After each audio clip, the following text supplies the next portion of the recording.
설교의 주제는 화목입니다. 우리 4월달 주제가 화목의 달이라고 아마 올라오면서 현수막을 통해 보았을 줄 압니다. 고난주간도 담겨 있고 부활절도 있고, 그래서 오늘 예수님의 고난과 부활이 바로 하나님과 화목하게 하심이었기에 그래서 화목의 달로 4월달 주제를 정했습니다. 자, 우리 다 함께 손을 들고 화목 한번 해보겠습니다. 시작. 화목. 우리 4월은 화목의 달이에요. 절대 오늘 잊지 않게 될 겁니다. 자, 그래서 오늘 이 화목하는 이런 귀한 축복과 은혜가 있어지기를 바랍니다. 자, 오늘 욥의 오랜 친구였으면서 또한 대만 출신인 엘리바스라고 하는 사람이 욥을 찾아와서 얘기합니다. 너는 하나님과 화목해라. 하나님하고 화목해라 그래요. 자기도 그렇게 하지 못하면서 오늘 그는 만약에 내가 하나님과 화목하면 하나님이 내게 복을 주실 거야. 자기도 온전히 그 말씀대로 살아갈 수 없었던 그가 그런 말씀을 합니다. 우리는 오늘 자기도 온전히 실천하지 못하는 말을 하고 있지만 그러나 그 말은 또 틀린 말이 아니라 옳은 말이에요. 엘리바스는 오늘 그의 미덕을 하나 꼽는다고 하면 욥과 격렬하게 논쟁을 하면서도 결코 존중과 예의, 품격을 잃지 않고 있는 모습을 오늘 이 욥기를 통해서 볼 수 있습니다. 그래서 오늘 엘리바스를 통해 욥에게 말씀한 대로 하나님과 화목하라. 화목의 달, 우리가 첫 번째 주일엔 하나님과 화목. 오늘 4주에 걸쳐서 화목이라는 주제로 여러 가지를 설교하게 될 텐데 먼저 하나님과 화목하는 말씀을 함께 나누겠습니다. 21절에 엘리바스를 통해서 이런 얘기를 합니다. 너는 하나님과 화목하고 평안하라. 그리하면 복이 내게 임하리라. 너는 하나님과 화목하고, 이 세번역 성경에는 이걸 더 쉬운 말로 너는 하나님과 화해하고 이렇게 번역을 했어요. 뭐 같은 의미입니다. 자, 화해라고 하는 것은 다툼을 그치고 마음에 좋지 않은 감정을 푸는 것. 이게 화해예요. 자, 외적으로는 다툼을 그치는 거예요, 화해는. 내적으로는 좋지 않은 감정을 해소하는 것. 이게 화해입니다. 그러므로 하나님 앞에 하나님과 외적으로 하나님과 다투거나 아니면 내적으로 불편한 감정을 가지고 있는 것, 이걸 푸는 게 이게 화해, 화목인데 오늘 욥에게 너는 하나님과 화목을 해. 그러면 하나님이 복을 주실 거야. 이런 말씀을 오늘 하고 있습니다. 그러면 오늘 하나님과 화목하지 않을 수 있을까? 라고 하는 전제가 있습니다.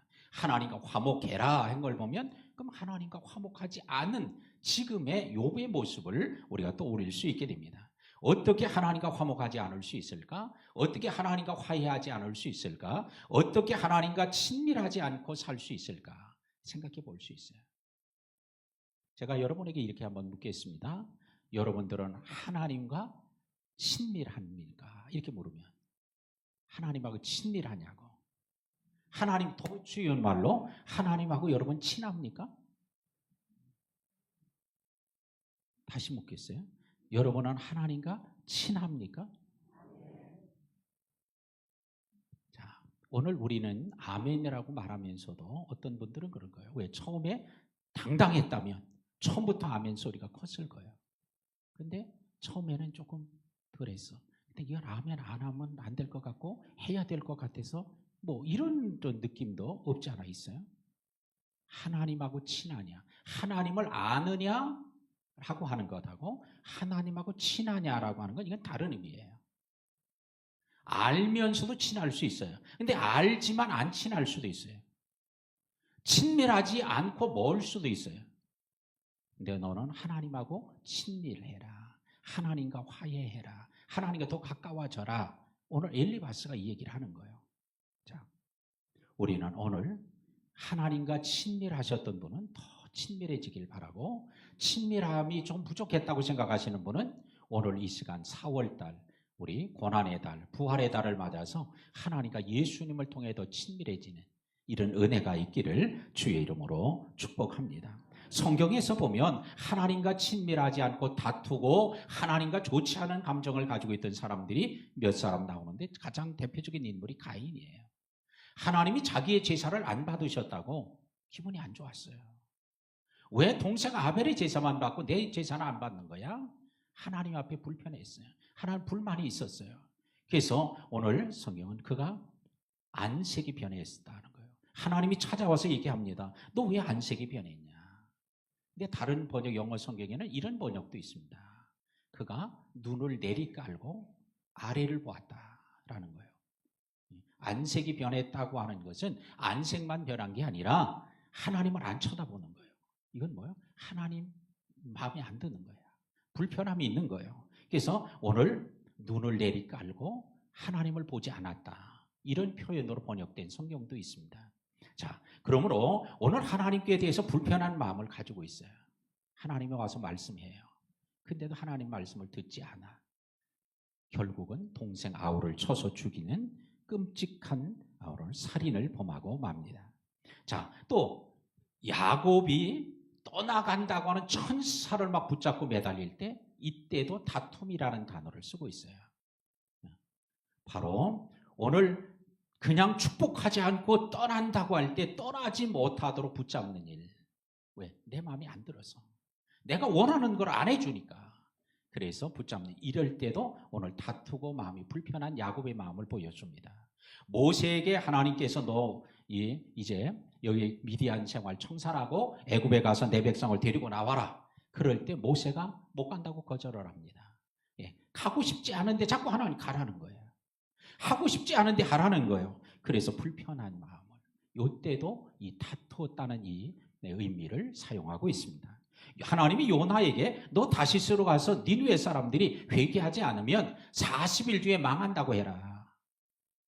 근데 요나는 가고 싶지 않아. 마음이 불편해요.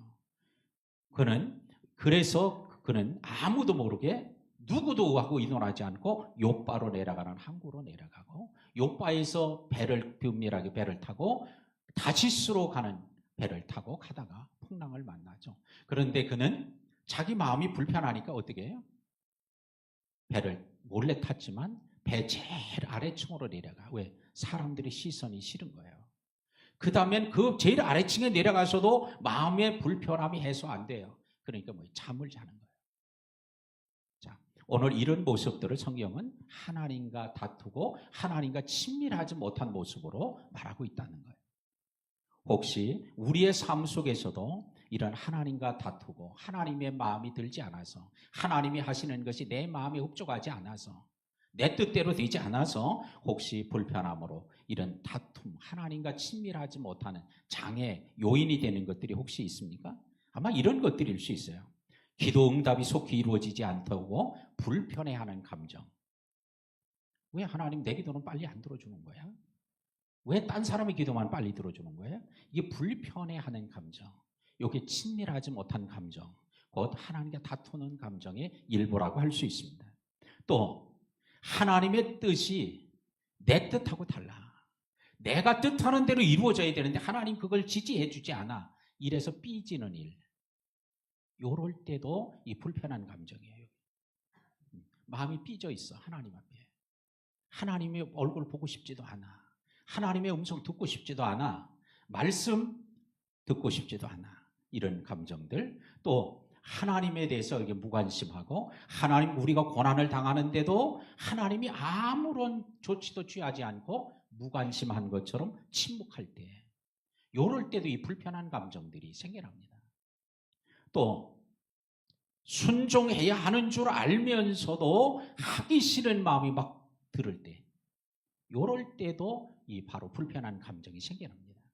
하나님하고 오늘 이 시간에 우리의 삶에도 성경에 나와 있는 인물들만 그랬던 게 아니라 오늘날에 살아가는 저와 여러분에게도 이런 하나님에 대해 불편한 감정들이 있을 수 있다는 거예요. 이런 것들이 하나님의 친밀함을 방해하고 하나님과 더 가까워지는 것을 우리 회방하게 만듭니다. 그러나 주의 말씀은 내 발의 등이요 내 길에 빛이 되기 때문에 하나님의 말씀은 우리의 생명줄임을 믿고 그 말씀을 붙잡고 가야 할 줄로 믿습니다. 자, 욥이 고통 속에 기로하는데 엘리바스는 자기도 온전히 그 말씀대로 살지 못하면서 이렇게 해야 돼, 저렇게 해야 돼 라고 하는 말씀을 오늘 쭉 하고 있습니다.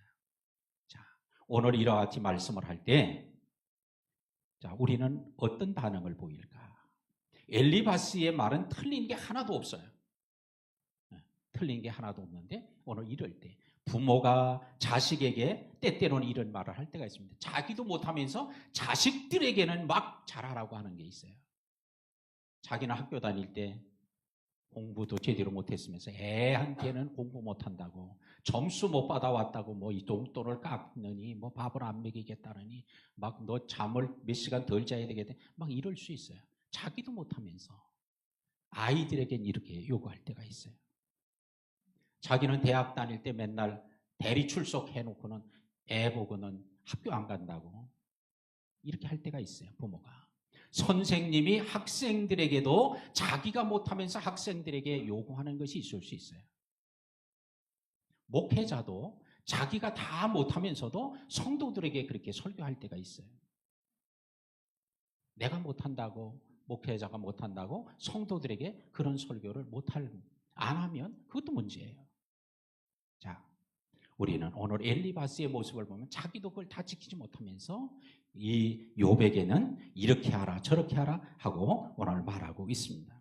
자, 이럴 때 우리는 어떤 반응을 보일 수 있느냐? 몇 가지 반응이 있는데 첫 번째는 잘난 척하는 반응이에요. 이게 뭐예요? 너나 잘하세요. 자기도 못하면서 남 보고 뭐 이래라 저래라 그래? 그러니까 너나 잘해라. 이런 반응을 보일 수 있어요.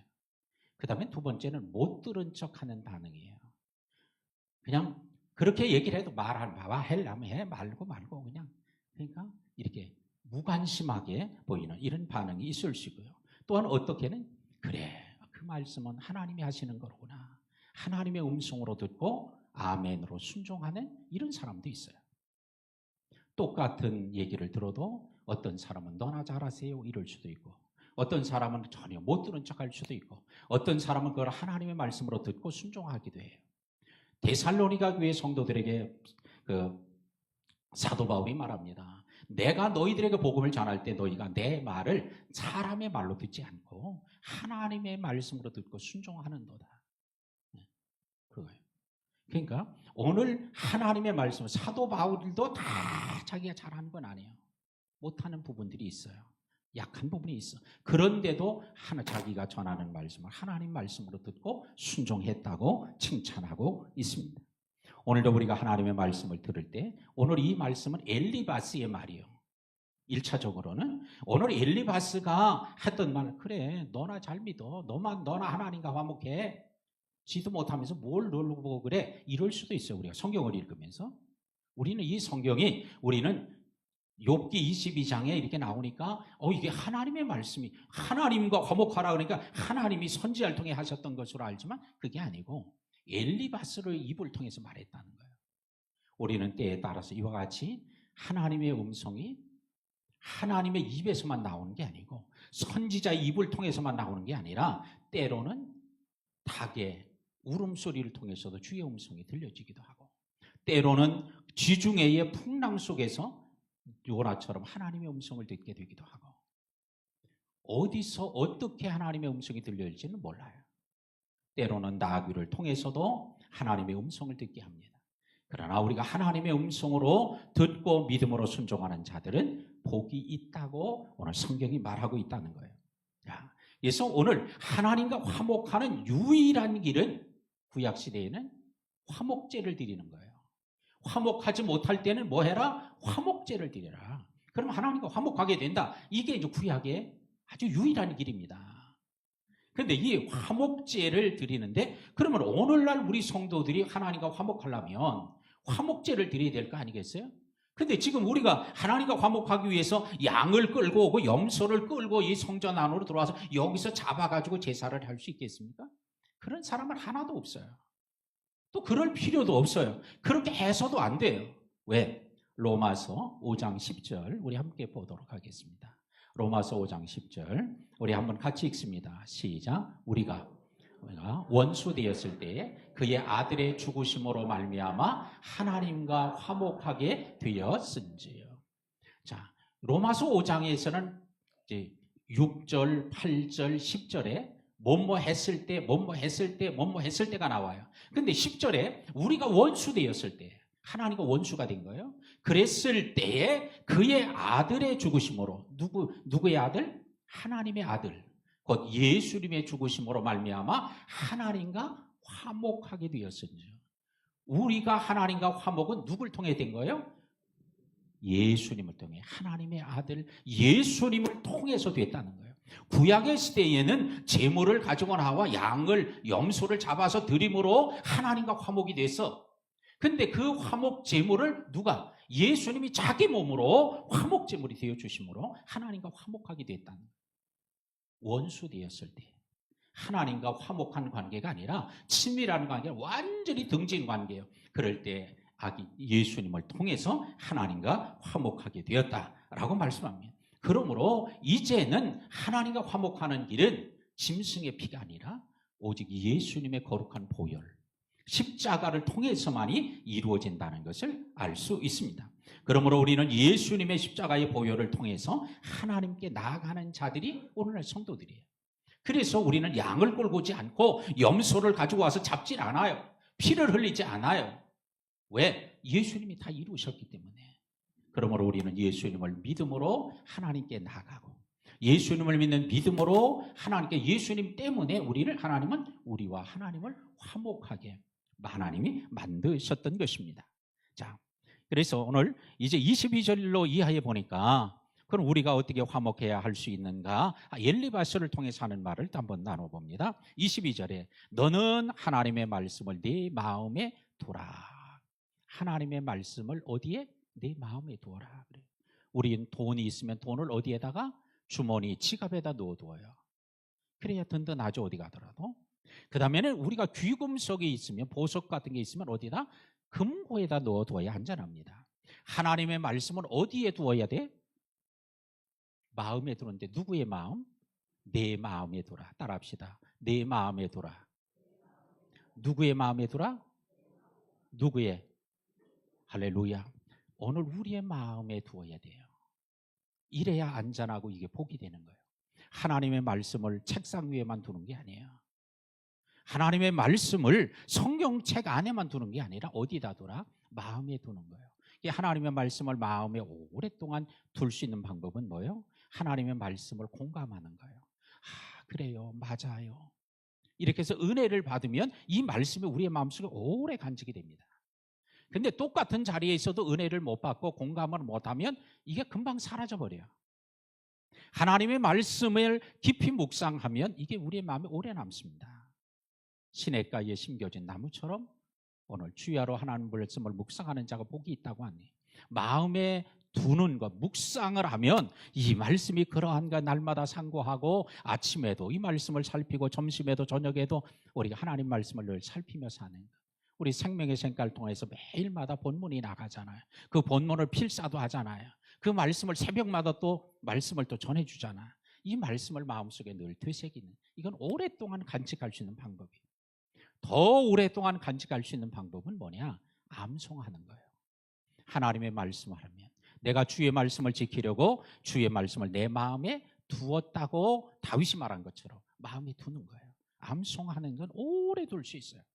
오늘 그래서 유대인들이 성경을 다 불태워 버리고 다 율법을 다 폐기하고 해도 그래도 율법이 남아있을 수 있었던 건 뭐예요? 그들이 성경을 암송했기 때문이에요. 시편을 1편부터 150편까지 암송하는 사람들이 뭐 경건한 유대인들은 다 합니다. 랍비 같은 사람들은 모세 오경을 다 암송을 합니다. 막 다 머릿속에 막 가슴에 두고 있는 거예요. 그러니까 아무리 성경책을 다 불태워버려도 여전히 남아있는 거예요. 왜? 그들을 죽이지 않는 한 그 마음속에 남아있는 거예요. 마음판에 새기고 있었던 거예요. 오늘도 하나님의 말씀을 마음에 두라 라고 말씀을 합니다. 그러므로 다윗도 천천금은보다 주의 말씀이 더 귀하다고 대답했습니다. 그 다음에는 오늘 23절에 그럽니다. 내가 만일 전능자에게로 돌아가면, 누구에게 돌아가라? 전능자. 이 전능자가 누구요? 하나님이요. 엘리바스가 전능자에게로 돌아가라고 했지만 그 전능자는 당연히 하나님을 말씀합니다. 하나님께 돌아가라 라고 말씀해. 그러면 하나님과 화목하게 되고 친밀하게 된다라고 하는 거예요.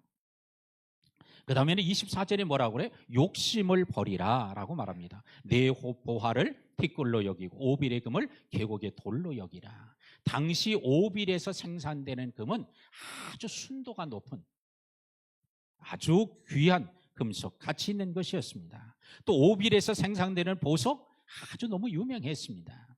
그런데 이거를 버려라, 티끌로 여겨라. 이건 뭐예요?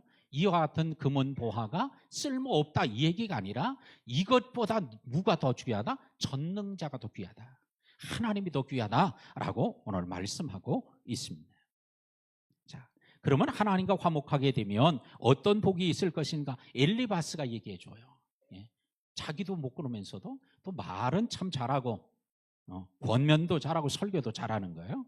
자, 첫 번째, 하나님께서 어떤 복이 있다고요? 25절 이하에 보니까 그리하면 전능자가 내 보화가 되고 내 고귀한 은이 되실 것이고 또한 그가 기뻐하고 또 얼굴을 들 것이고 라고 얘기를 합니다. 이건 뭐예요? 하나님과의 관계가 회복되어져서 하나님이 그에게 복을 주실 것이라는 거예요. 자, 오늘 하나님과 화목하면 하나님과의 관계가 회복되어지는 거예요. 오늘 지금 이 시간에 하나님과 관계가 잘 이루어지신 분은 더 잘하시기 바랍니다. 근데 관계가 어그러진 분이 혹시 내가 말씀 보면서 있다면 하나님과 관계를 회복하시기 바랍니다. 자, 그 다음에는 오늘 27절에 어떤 복이라고 그래요? 너는 그에게 기도하겠고 그는 들으실 것이며 너의 소원을 내가 갚으리라 인라고 말씀을 하죠. 너는 그에게 기도하겠고, 기도가 되는 거예요. 하나님께. 오늘 기도 시간이 됐다고 해서 다 기도하는 거 아니에요. 이런 얘기를 하면 그 기도하지 뭘 해요? 라고 하는 분이 있을 수 있어요. 반문하시는 분이. 그러나 기도를 조금 해보신 분들은 다 공감할 거예요. 기도한다고 해서 다 기도하는 거 아니에요. 저도 가끔씩 제가 매일 그러진 않지만 뭐 한두 시 이렇게 일어날 때도 있고 그래서 새벽까지 기도하다 나올 때들이 있는데 어떤 날은 한마디도 기도가 안 돼서 끙끙 애만 쓰다가 나오는 때들이 가끔씩 있습니다. 이렇게 기도가 안 되는 때가 있어요. 근데 오늘 하나님과 화목하면 어떻게 된대요? 기도하겠고 기도가 된다는 거예요. 오늘 기도 시간이 돼도 기도가 되는 사람이 있고요, 기도가 안 되는 사람이 있다는 거예요. 오늘 하나님과 화목이 이렇게 중요하다는 것을 우리에게 보여주고 있습니다. 오늘 일부 예배 전에 제가 설교하러 올라오는데 어떤 한 권사님이 이제 주차장에서 이렇게 오면서 저를 보고 목사님 할렐루야 그래. 그래서 저도 할렐루야 그러고 인사를 했어요. 그랬더니 얼굴이 환한 얼굴로 얘기합니다. 목사님 아무것도 아니래요. 근데 여러분들이 이 얘기를 들으면 이게 뭔 소리야? 이해가 안 될 거예요. 그런데 그분하고 저는 이미 그 전에 무슨 일이 있었기 때문에 그걸 알고 있으니까 아무것도 아니래요 할 때 제가 금방 알아들은 거예요. 왜? 몸에 이상 조직이 있어서 더 검사를 하라고 하고 또 정밀 검사를 하라고 해서 그 결과를 기다리고 있었던 거예요. 근데 그게 아무것도 아니라는 거예요. 저도 할렐루야. 제가 한 일은 제가 고친 것도 아니야. 왜 저보고 고맙다는 말로 할렐루야를 할까? 기도해 주셔서 고맙다는 거겠지. 기도는 우리의 몫이요. 그게 아무것도 아니도록 고치는 건 하나님이 하는 일이야. 근데 오늘 기도하겠고 이건 뭐죠? 기도가 되는 거야. 기도가 안 될 때도 있어요. 자, 우리는 오늘 기도하게 되는 은혜. 그 다음엔 뭐예요? 하나님 그는 들으실 것이며 듣는다는 게 뭐죠? 응답이에요. 기도하는 은혜, 기도 응답을 받는 축복이 오늘 하나님과 화목하면 이루어진다는 걸 볼 수 있습니다. 그 다음에는 28절에 보니까 내가 무엇을 결정하면 이루어질 것이요 내 길에 빛이 비추리라 그러죠. 이건 형통함이요. 마음에 결심하고 정한 것은 다 이루어진다는 거예요. 하나님이 그 길에 빛을 비추어 주신다는 거예요. 형통함이에요. 하나님과 화목하면 형통함의 은혜와 복이 있을 줄 믿습니다. 네 번째 29절 이하의 30절 보니까 하나님은 구원하시리라 건지시리니 건지심을 받으리라. 이건 뭐예요? 하나님이 구원하고 건진다. 이게 뭐예요? 하나님이 위기에서 벗어나게 하는 구원의 놀라운 은총을 말하고 있습니다. 사랑하는 성도 여러분, 이제 말씀을 맺겠습니다. 오늘 말씀을 통해 하나님과 화해가 얼마나 중요한가라고 하는 걸 우리는 알았습니다. 하나님과 화해하고 화목하려면 하나님의 말씀을 마음에 두고 하나님에게로 돌아가야 되고, 또한 욕심을 버리라고 말씀을 합니다. 하나님과 화해하고 평안한 삶을 누리지 못하도록 혹시 방해하는 것이 오늘 말씀을 들으면서 발견했다면 오늘 그걸 십자가 앞에 몽땅 내어놓는 귀한 시간이 되기를 주의 이름으로 축복합니다. 하나님은 우리와 자기와의 관계를 화목 하나 되고 친밀하게 되기를 하나님 원하시는 거예요. 자, 하나님이 원하시고 우리도 원한다면 이게 최상이야. 하나님은 원하는데 내가 안 원해. 이러면 이루어질 수 없어요. 내가 원해도 하나님이 원하지 않으면 이루어질 수 없어. 오늘 이 시간에 하나님은 자기와 화목하기를 원하셔요. 그래서 화목제도 주셨고 화목제물로 예수님을 보내주었어. 이제는 우리도 하나님과 화목하고 싶다고 고백하십시오. 그런 마음이 있기를 바랍니다. 오늘 이 시간에 나는 하나님하고 친하고 싶지 않아. 이러신 분을 제외하고는 나도 하나님과 친하고 싶습니다. 하나님도 이게 하나님 뜻이라고 하니까 이제 저도 하나님과 친하고 싶다고. 근데 그 친함의 비밀이 어디 있어요? 예수 그리스도 안에 있다는 거예요. 다른 것에 있지 않아요. 오늘 예수님의 십자가를 붙잡는 시간 되기를 바랍니다. 이제 마지막 오늘 고린도후서 5장 18절 말씀을 함께 읽어보겠습니다. 고린도후서 5장 18절. 자, 같이 시작. 그가 그리스도로 말미암아 우리를 자기와 화목하게 하시고 또 우리에게 화목하게 하는 직분을 주셨으니. 그래요. 그가, 여기서 그가 누구예요? 하나님이요. 하나님이 그리스도로 말미암아 우리를 자기와 화목하게 하셨대요. 하나님과 화목하게 한 것은 누구 때문에? 그리스도 때문이에요. 그리스도로 말미암아 우리를 하나님과 화목하게 하고, 그리고는 또 뭘 줘요? 화목하게 하는 직분을 우리에게 주었대요. 자, 오늘 교회 안에서는 목사라는 직분 다 받을 수 없어요. 장로라는 직분 다 받을 수 없어요. 권사 안수집사 직분을 다 받을 수는 없어. 근데 누구나 믿는 사람이 한결같이 똑같이 받는 직분이 있어요. 그게 뭐예요? 화목하게 하는 직분이에요. 주일학교 아이도 어른도 남자도 여자도 다 예외 없이 화목하게 하는 직분을 오늘 받았습니다. 오늘 이 화해 직분을 주셨음을 우리가 기억하고 우리 직분을 잘 감당하는 것이 충성된 종이 될 수 있는 줄로 믿습니다. 사랑하는 성도 여러분, 오늘 이 시간에 오늘 하나님과 화목함으로 나아가는 시간이 되기를 바랍니다. 하나님과 화목된 분은 계속 더 친밀하고 더 하나님과 화목할 수 있기를 바랍니다. 그 모든 장애물들을 오늘 시간 내어놓고 오늘 함께 기도하도록 하겠습니다.